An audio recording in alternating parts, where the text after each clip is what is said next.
हाय दोस्तों, welcome to my new blog. आज के ब्लॉग की शुरुआत करते हैं। पिछले ब्लॉग में मैंने आपको बताया था कि हम माणा गांव जा रहे हैं। तो ये देखिए, अभी हम माणा गांव के गेट पर पहुंच चुके हैं। यहां से अभी हम अंदर को प्रवेश करेंगे। देखिए, हम अंदर पहुंच चुके हैं। सबसे पहले हमने की यहां पर आकर पेट पूजा, उसके बाद ही हम आगे को जाएंगे। तो सबसे पहले मैं आपको बताना चाहूँगी कि माणा गाँव को भारत का अंतिम गांव कहा जाता था, अब इसे भारत का प्रथम गांव कहा जाता है। ये देखिए, अब हम लोग गणेश मंदिर की ओर जा रहे हैं। आपको बताना चाहूँगी कि जो यहाँ का सीसी मार्ग है वो बहुत छोटे से हैं, तो सभी लोगों को यहीं से होते हुए गुजरना पड़ता है। तो काफ़ी लोग आए हुए थे यहाँ घूमने के लिए, तो हम लोग भी घूमने के लिए आए हुए हैं। यहाँ पर सभी चीज़ को देख रहे हैं। पिछली बार भी मैं यहाँ आई थी, इस बार भी मैं यहाँ आई हूँ। तो यहाँ पर जो लोग थे ना, अलग अलग कल्चर के लोग आपको देखने को मिलेंगे, क्योंकि सभी लोग यहाँ पर घूमने के लिए आए हुए हैं। तो हम लोग भी आए हुए हैं। तो यहाँ पर काफ़ी अच्छे आपको शॉल मिल जाएंगे और लोगों के द्वारा बनाई गई स्वेटर मिलेंगे, जिन्हें आप खरीद सकते हैं। तो सबसे पहले हम जाएंगे गणेश मंदिर। तो मैं आपको बताना चाहूँगी, जो वेद व्यास जी थे, उन्होंने महाभारत महाकाव्य रचना जब शुरू की तो उनके दिमाग में सिर्फ गणेश जी का स्मरण आया और उन्होंने गणेश जी को इस बात के लिए तैयार किया कि वह यहाँ पर बैठकर महाभारत लिख सके। तो गणेश जी ने भी पूरी महाभारत एक छोटी सी गुफा में बैठकर लिख दी।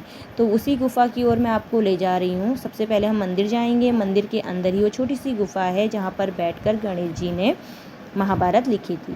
तो ये देखिए, यहाँ पर गेट लिखा, यहाँ पे गेट पर पहुँच चुके हैं जहाँ पर गणेश गुफा लिखा है। तो यहीं से अभी हम अंदर को जाएंगे। अभी काफ़ी लोग नीचे को आ रहे थे, तो हम लोग नीचे ही रुक गए हैं। जब लोग नीचे को आएंगे तब हम लोग ऊपर को जाएंगे और वहाँ पर जाकर हम सबसे पहले भगवान जी के दर्शन करेंगे, उनका आशीर्वाद लेंगे। देखिए, हम मंदिर में पहुँच चुके हैं।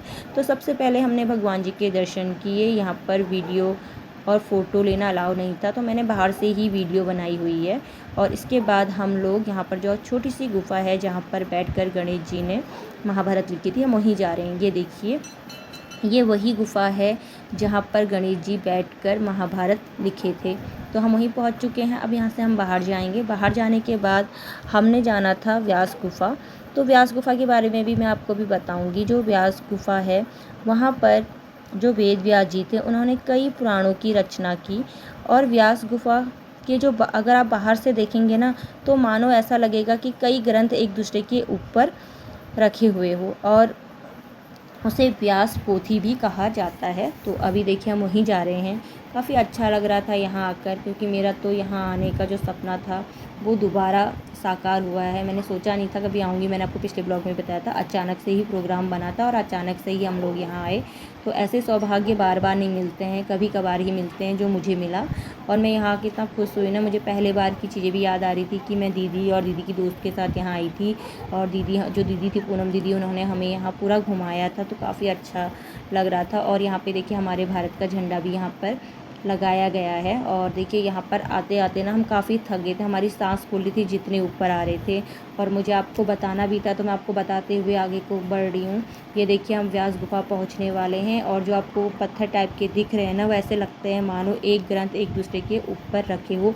यहीं पर बैठकर जो हमारे वेद व्यास जी थे, उन्होंने कई पुराणों की रचना यहाँ पर बैठकर की है। तो अभी हम उसी जगह पर पहुँच गए हैं। यहाँ पर भी लिखा गया था कि भारत का प्रथम चाय वाला। तो ये देखिए, सभी लोग अंदर को जा रहे हैं। अंदर जाने के बाद आशीर्वाद लेकर सभी लोग बाहर आ जाएंगे। तो हम लोगों ने भी अंदर गए और वहाँ पर भी जो वेद व्यास जी हैं, उनकी मूर्ति लगी हुई है। और वहाँ पे जो बाबा जी बैठे रहते हैं, वो वहाँ की कहानी बताते हैं। तो हमको सुनने का टाइम नहीं मिला, हमने आशीर्वाद लिया और हम लोग बाहर आ गए। उसके बाद हम कहाँ गए, ये सारी चीज़ें मैं अभी आपको बताऊँगी। तो बाहर आ चुके हैं। बाहर आने पर देखिए, कितना अच्छा व्यू आ रखा है। ठंडी ठंडी हवा चल रही थी और ऊपर ना काफ़ी अच्छा लग रहा था। अब हमें यहाँ से नीचे जाना है, भीम पुल। तो देखिए, सभी बच्चों के साथ मैं भी नीचे की ओर जा रही हूँ। जब मैं पिछले बार आई थी ना, तो मेरे साथ पूनम दीदी और दीपा दीदी भी थी, तो उनकी काफ़ी याद आ रही थी। हम लोगों ने यहाँ पर काफ़ी मज़े किए थे। और जो पूनम दीदी थी, उन्होंने हमें पूरा माणा गाँव घुमाया था और यहाँ के बारे में बताते भी जा रही थी। तो इस बार मैं थी और मैं बच्चों को बता रही थी कि जब मैं पिछले बार आई थी तो मुझे यहाँ जंगली बकरियाँ देखने को मिली थी 4-5, और वो इन पहाड़ों पे चल रही थी, तो बच्चों को यकीन नहीं आ रहा था। तो इस बार भी मैं ऊपर पहाड़ों में देख रही थी कहीं बकरियाँ वकरियाँ दिखेंगी तो मैं बच्चों को दिखाऊंगी कि जंगली बकरियाँ कितनी ऊंचाई पर चलती हैं। तो ऐसे इस बार देखने को नहीं मिला। अब हम लोग यहाँ से नीचे जाएंगे और भीम पुल पहुँच जाएंगे, तो मैं आपको भीम पुल की भी कुछ कथाएँ सुनाऊँगी कि क्या कथा है यहाँ की। तो सबसे पहले बताना चाहूँगी, जब जो पांडव लोग थे वो यहाँ से स्वर्ग के द्वार को जब निकले तो उन्हें जब यहाँ से जा रहे थे पांडव जी, तो उन्हें रास्ते पर एक सरस्वती नदी मिली। उस नदी को देखकर द्रौपदी जी को काफ़ी डर लगी। उन्होंने कहा कि नहीं, मुझसे ये पार नहीं होगी। तो भीम जी ने क्या किया, 2 चट्टानों को मिलाकर यहाँ पर एक पुल का निर्माण कर दिया।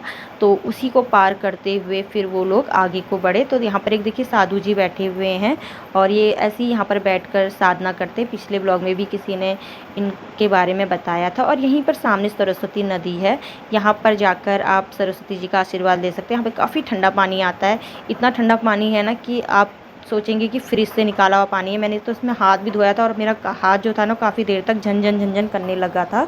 तो इसके बाद देखिए हम आगे को जाएंगे, मैं आगे को आपको बताते जाऊँगी। हमें इस भीड़ को पार करते हुए आगे बढ़ना था और मैं आपको बताऊंगी कि वो 2 चट्टानें कहाँ पर है, और उन 2 चट्टानों को मिलाकर ही जो भीम जी थे उन्होंने यहाँ पर एक पुल बनाया है। तो अभी हम उसी को पार करेंगे। और ये देखिए अब हमने यहाँ पे कुछ फ़ोटो ली हैं, और यहाँ पे जो आपको पहले मंदिर दिख रहा है ना, ये मंदिर पिछले बार नहीं बना था, इस बार बन चुका है। और 2 चट्टानों के बीच में जो आपको नदी बहते हुए दिख रही है वो नदी ही सरस्वती नदी है, जो आगे जाकर अलकनंदा के साथ मिलती है और अदृश्य हो जाती है। अब देखिए जहाँ से पांडव लोग गए थे ये वही रास्ता है, और यहाँ पर भी लिखा था हिंदुस्तान की प्रथम दुकान। तो यहाँ पर बैठकर हमने चाय पी, उसके बाद हम यहीं से आगे को जाएंगे वसुधारा को। तो ये देखिए ये रास्ता है। लोग कहते हैं कि वसुधारा यहाँ से बहुत नज़दीक है, ऐसा कुछ नहीं है। 3 घंटे ऊपर जाने को लगते हैं, 3 घंटे नीचे आने में लगते हैं। तो जो लोग हैं अगर वो ट्रैकिंग के लिए आते तो उनके लिए काफ़ी अच्छा है। पर वो यहाँ पर जब आए तो वो सुबह 6 से 12 बजे तक ही यहाँ पर सफ़र करे, उसके बाद यहाँ पर सफ़र करना मुश्किल है। क्योंकि क्या होता है कि जो जंगली एरिया वहाँ पे जानवर भी आपको मिल सकते हैं और काफ़ी ऊंचाई में है, तो लोग भी होने चाहिए ताकि आपको सब लोग देखते रहे। सफ़र में अगर आप जाएंगे तो आपको काफ़ी लोग मिलेंगे, अगर अकेले जाएंगे तो कोई नहीं मिलेगा। तो ये देखिए अभी हम रास्ते में हैं और मैं यहीं से ऊपर को जाऊंगी, और यहाँ पर भी काफ़ी पुरानी कथाएँ हैं, तो वही मैं आपको भी बताऊँगी। जैसे जैसे भी मैं ऊपर को जा रही हूँ मेरी काफ़ी सांस फूल रही है ऊपर जाने में। अब हम यहाँ से आगे बढ़ रहे हैं। जितने आगे जा रहे थे उतनी थकान लग रही थी, क्योंकि जो यहाँ के रास्ते थे ना वो खड़ंचे वाले थे, पाँव में काफ़ी दर्द हो रही थी। और जो यहाँ की जो पुरानी कथा है वो ये है कि जब पांडव लोग यहाँ से गुज़र रहे थे और यहाँ से गुज़रते वक्त जो सहदेव जी थे ना उन्होंने वसुधारा पर ही अपने प्राण त्यागे थे। कहा जाता है कि जो वसुधारा से निकलने वाली बूंदें हैं अगर वो किसी व्यक्ति पर पड़ जाती है तो जो वो व्यक्ति है उसे स्वर्ग की प्राप्ति होती है। ऐसी यहाँ पर पुरानी कथा है, और इसी वजह से सब लोग यहाँ आते हैं कि क्या पता उन पर भी कोई बूंद गिर जाए, और जिसकी आत्मा साफ़ होती है उस पर भी वो बूंद गिरती है। तो ये देखिए यहाँ पर लोगों ने बनाए थे, पत्थरों के ढेर लगाए थे ताकि उनके मकान जल्द से जल्द बन सके। तो हम लोगों ने सोचा कि चलो सबने लगाए हैं तो हम भी लगाए।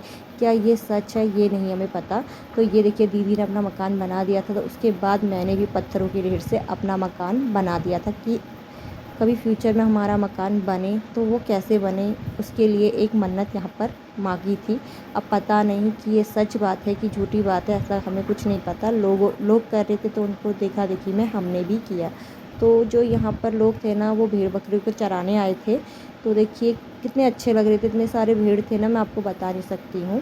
तो ये देखिए भेड़ बकरियाँ ऊपर को जा रही हैं और हमें इन्हीं रास्तों से होते हुए गुजरना था, और जैसे तैसे ना हमें वसुधारा पहुँचना था। जितने आगे जा रहे थे ऐसा लग रहा था कि अब पहुँचेंगे, लेकिन पहुँच नहीं पा रहे थे। ऐसा लग रहा था कि वसुधारा बहुत पास है, लेकिन चलने में वो बहुत ही दूर लग रहा था। काफ़ी थक गए थे, इतनी सांस फूल गई थी ना मैं आपको बता नहीं सकती हूँ। और जैसे तैसे ना हमें ऊपर जाना था, बस सपना ये था कि ऊपर जाकर देखना है कि क्या है।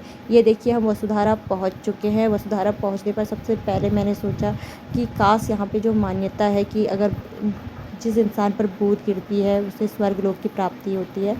तो अभी तो क्या था ना कि ग्लेशियर पिघल रहे, तो जो यहाँ पे लोग थे ना वो मजाक कर रहे थे कि सब पे तो बूंद गिर रही है, लगता है कि सब के सब स्वर्ग लोग जाएंगे, क्योंकि ग्लेशियर इतने पिघल रहे थे कि सब पे कुछ ना कुछ बूंदें गिर रही थी। जहाँ पर हम बैठे थे वहाँ पे पानी की बूंदें खुद हमारे ऊपर गिर रही थी, और हम लोग आगे नहीं गए बर्फ़ में, क्योंकि ग्लेशियर पिघल के नीचे आए कहीं कोई फिसल ना जाए, इस वजह से हमने बाहर से ही वीडियो बनाई है।